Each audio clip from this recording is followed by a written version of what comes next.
हुआ है शहर, ले आए खाद बीज।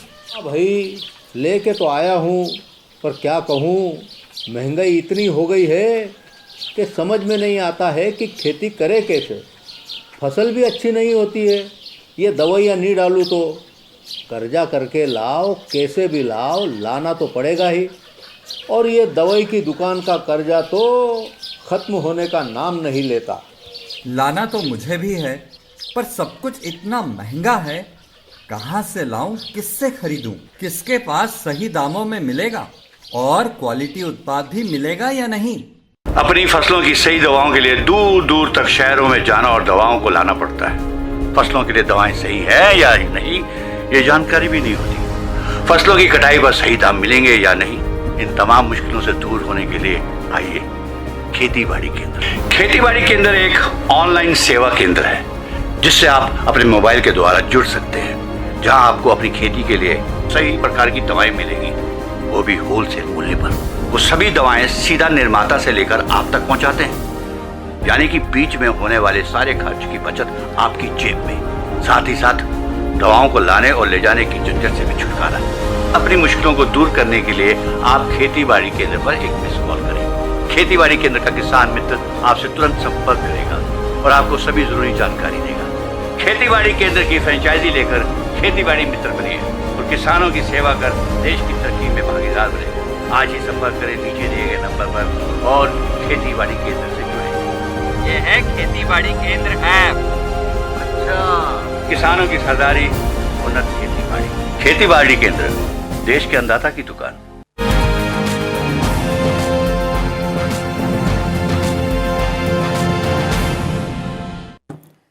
बात विधानसभा चुनाव से जुड़ी खबरों की। पश्चिम बंगाल विधानसभा चुनाव के लिए आज दूसरे चरण के मतदान का काम पूरा हो गया। दूसरे चरण में 80% से ज्यादा मतदान हुआ। सुबह से ही मतदान केंद्रों पर मतदाताओं का जोश दिखा। इस चरण में सभी 10,620 मतदान केंद्रों को संवेदनशील घोषित किया गया था। इसके तहत मतदान केंद्रों पर केंद्रीय बलों की 651 कंपनियों को तैनात किया गया था। पश्चिम बंगाल में दूसरे चरण में 30 सीटों पर 19 महिला उम्मीदवारों समेत कुल 191 प्रत्याशी चुनाव मैदान में थे। इस चरण में पश्चिम मेदिनीपुर की 9 सीटें, बांकुड़ा की 8, दक्षिण 24 परगना की 4 और पूर्व मेदिनीपुर की 9 सीटों पर वोटिंग हुई। सत्तारूढ़ तृणमूल कांग्रेस और बीजेपी दूसरे चरण की सभी 30 सीटों पर चुनाव लड़ रही थी, जबकि कांग्रेस, वामपंथी दल और उनका सहयोगी भारतीय सेकुलर मोर्चा संयुक्त मोर्चे के बैनर तले चुनाव लड़ रहे थे। सीपीएम ने 15, कांग्रेस ने 9, बीएसपी ने 7, सीपीआई ने 2 सीटों पर उम्मीदवार उतारे थे।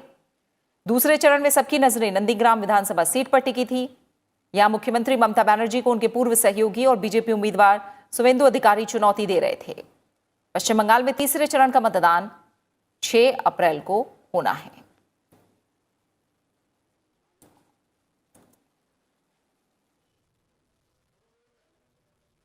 इस बीच चुनाव आयोग ने नंदीग्राम के बोयल इलाके में हिंसा की एक घटना के सिलसिले में प्रशासन से विस्तृत रिपोर्ट मांगी है। पश्चिम बंगाल की मुख्यमंत्री ममता बनर्जी ने मतदान के दौरान हिंसा की शिकायत की थी। हालांकि निर्वाचन अधिकारी ने किसी भी प्रकार की हिंसा से इनकार किया है।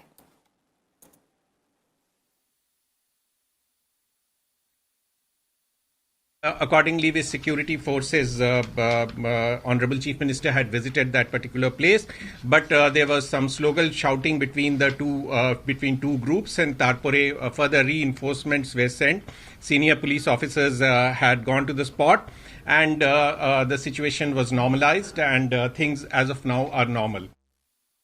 वहीं असम विधानसभा चुनाव के लिए भी आज दूसरे चरण के मतदान का काम पूरा हो गया। दूसरे चरण में करीब 75% मतदान हुआ। इस चरण में 13 जिलों की 39 सीटों पर 26 महिलाओं समेत 345 उम्मीदवार चुनाव मैदान में थे। सुबह 7 बजे से लेकर शाम 6 बजे तक कड़ी सुरक्षा और कोविड-19 के लिए सुरक्षात्मक उपायों के बीच वोट डाले गए। दूसरे चरण के मतदान से असम के 5 मंत्रियों, विधानसभा उपाध्यक्ष और कुछ अहम विपक्षी नेताओं की राजनीतिक तकदीर का फैसला होना है। राज्य में 3 मुख्य गठबंधनों के बीच मुकाबला है। बीजेपी के नेतृत्व वाले राष्ट्रीय जनतांत्रिक गठबंधन में असम गण परिषद और यूनाइटेड पीपल्स पार्टी लिबरल शामिल हैं। कांग्रेस के नेतृत्व वाले महाजोत में all India united democratic front, Bodoland people's front और वाम दल हैं। तीसरा गठबंधन असम जातीय पार्टी और राजौर दल का है। असम में तीसरे और आखिरी चरण का मतदान 6 अप्रैल को होना है।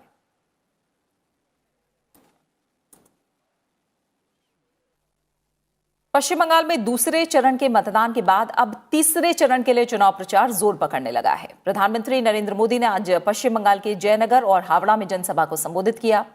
इस मौके पर उनके निशाने पर टीएमसी रही। प्रधानमंत्री ने कहा कि पश्चिम बंगाल में पहले चरण में हुए शांतिपूर्ण और रिकॉर्ड मतदान में लोगों ने बीजेपी को भारी समर्थन दिया है। पहले चरण में जिस तरह की दमदार शुरुआत बीजेपी ने की है, बंगाल में बीजेपी की जीत का आंकड़ा 200 के भी पार जाएगा।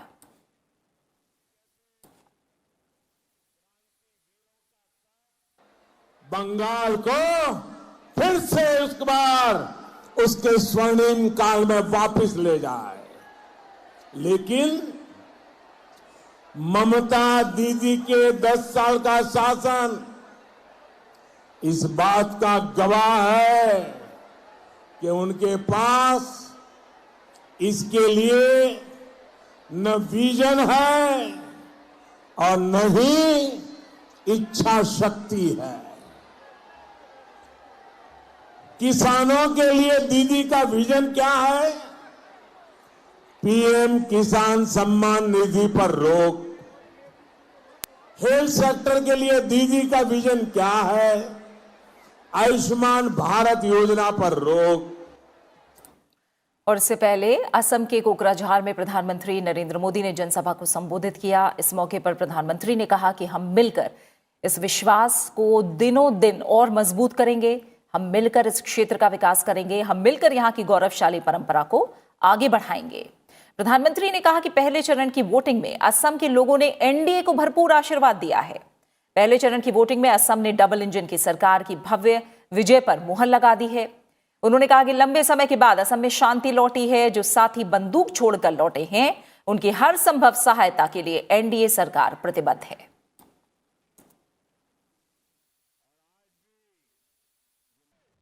पुदुचेरी के बाद गृहमंत्री अमित शाह ने तमिलनाडु में चुनावी रैली और रोड शो में हिस्सा लिया। सबसे पहले उन्होंने तिरुक्कोइलूर में चुनावी जनसभा को संबोधित किया। इस दौरान उन्होंने कांग्रेस और डीएमके पर निशाना साधा। अमित शाह ने कहा कि कांग्रेस और डीएमके दोनों ही तमिलनाडु का विकास नहीं कर सकती। दोनों ही पार्टियों को जनता की परवाह नहीं है। उन्होंने कहा कि दोनों पार्टियां गुंडागर्दी, भ्रष्टाचार, जमीन हड़पना और अपने बेटे बेटियों को आगे बढ़ाने में लगी रहती हैं। अमित शाह ने कहा कि तमिलनाडु का विकास एनडीए गठबंधन की अगुवाई में बनी सरकार ही कर सकती है। केंद्रीय गृहमंत्री अमित शाह ने तमिलनाडु में रोड शो किया।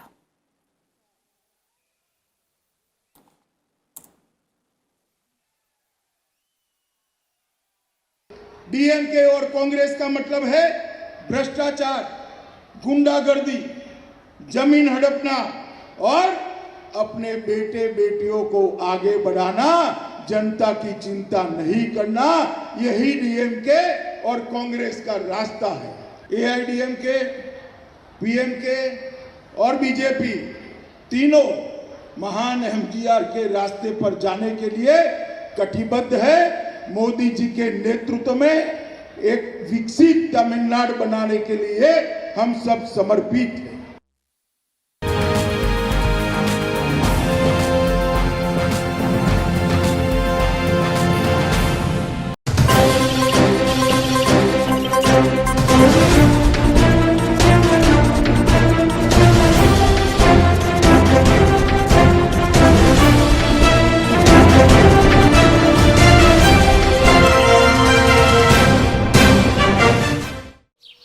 ओ काका, हुआ है शहर, ले आए खाद बीज।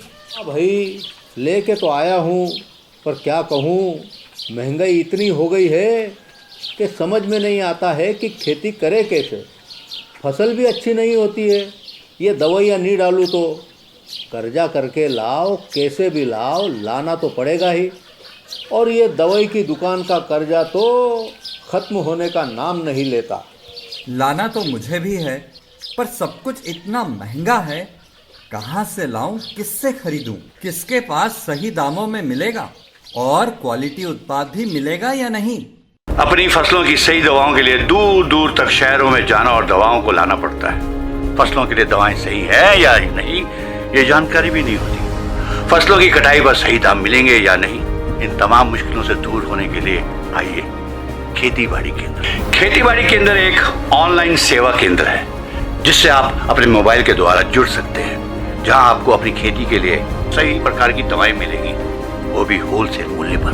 वो सभी दवाएं सीधा निर्माता से लेकर आप तक पहुंचाते हैं, यानी कि बीच में होने वाले सारे खर्च की बचत आपकी जेब में। साथ ही साथ दवाओं को लाने और ले जाने की झंझट से भी छुटकारा। अपनी मुश्किलों को दूर करने के लिए आप खेती बाड़ी केंद्र पर एक मिस कॉल करें। खेती बाड़ी केंद्र का किसान मित्र आपसे तुरंत संपर्क करेगा और आपको सभी जरूरी जानकारी देगा। खेती बाड़ी केंद्र की फ्रेंचाइजी लेकर खेती बाड़ी मित्र बनिए और किसानों की सेवा कर देश की तरक्की में भागीदार बने। आज ही संपर्क करें नीचे दिए गए नंबर पर और खेती बाड़ी केंद्र से जुड़े। ये है खेती बाड़ी केंद्र ऐप। अच्छा, किसानों की सरदारी, उन्नत खेती बाड़ी। खेती बाड़ी केंद्र, देश के अन्नदाता की दुकान।